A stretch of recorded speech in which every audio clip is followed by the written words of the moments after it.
Center for Defense Center for Defense Information, thank you, to speak in a number of places, as many places as we can book him for during the 3-day period. In March, the end of March '84. How about before then? It's hard enough to book him that far in advance. That's the problem. You know, people are booking a year ahead or more. From my perspective, we don't have time to do that. We need to be informed about the cruise and the purging right now. That's the critical issue, at least the way I see it. We need to know that backwards and forwards, and we need to take that out into our towns and into our Sunday schools and into our synagogues and into the churches and colleges, and, you know, get this thing stopped, and then we can deal with some of the other issues that are coming up too. You can get a hold of pretty easily, I think, is Physicians for Social Responsibility, and they can come.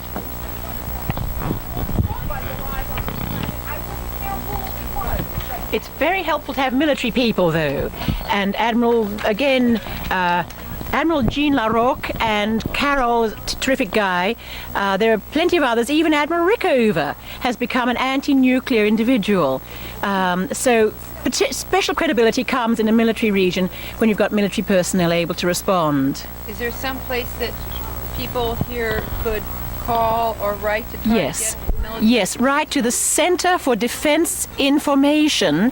Call up, it's in Washington, and it is staffed by many highly distinguished former American military leaders, generals, admirals, etc. People who actually, for example, have been in command of all the Pacific forces, for example, during the Vietnam War, and so on. And this is a highly credible group. Again, they've all been thoroughly patriotic. They all still wear the U.S. military uniforms. So the Center for Defense Information. The address isn't in my head, but information in Washington, telephone will have it. Also, if people could leave a contact name if you wanted to organize a screening on like videotape. We're trying to get a video playback stuff for the week of the 24th, and there is a man and woman who have some very good videotapes on the nuclear all the nuclear disarmament issue and some very informative things. So please let us know. We'd love to do screenings in your churches or groups. One other thing, films.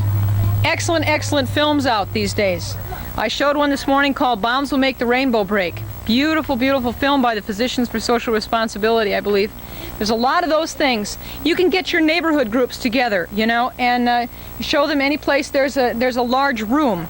Some of that stuff is the best things that you can do in terms of organizing and getting your feelings out and that kind of thing. Where would they get?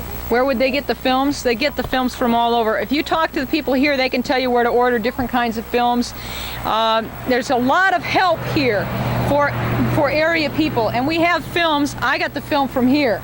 So, you know, we've got stuff available if you're interested in doing that. I'd also like to say that there are groups around who, I'm part of a group called Ithaca Interhelp, and Interhelp is a nonpartisan national group that has been trained to assist people in dealing with their fears and their despair around nuclear war, or the threats of nuclear war. And we go into communities and do workshops with groups of people, and our orientation is towards assisting them in dealing with their fears, dealing with their pain, their despair, whatever, and orienting them towards taking some form of action, and that being whatever form of action each individual chooses to take. So if anyone is interested in that, you can talk to me and I can give you phone numbers. Anything else that's burning or that's important that we need to talk about? Okay, thank you for your time. All right, let me just say that I want to introduce Ray Stiefel, who's here to facilitate a discussion among the men who are interested on the question of why a women's encampment. I mean, that may not be a question for you, or it may be, but he's here and there he is over there. And maybe during this period there are women who haven't had a chance to go and go back into the encampment and to the grounds and see it, and this is a chance to do that. And then after that we have a videotape that's set up here of the July 4th opening ceremony. That's it. Thank you. Thank you.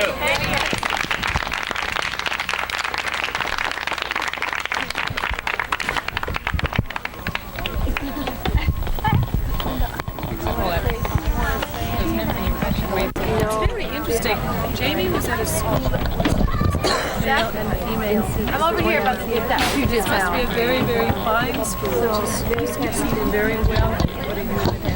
Boys and girls. All the leadership positions are held by the boys. When the girls come in, their schools are higher than and I noticed watching. You turn on to watch. The boys had their invariably always starting them good. They did it to dominate all the discussions. Now, I don't know, that was just one. That these men have been around and been supportive and That's very, it's a very hard time and place. Their children, the Quakers are very much better.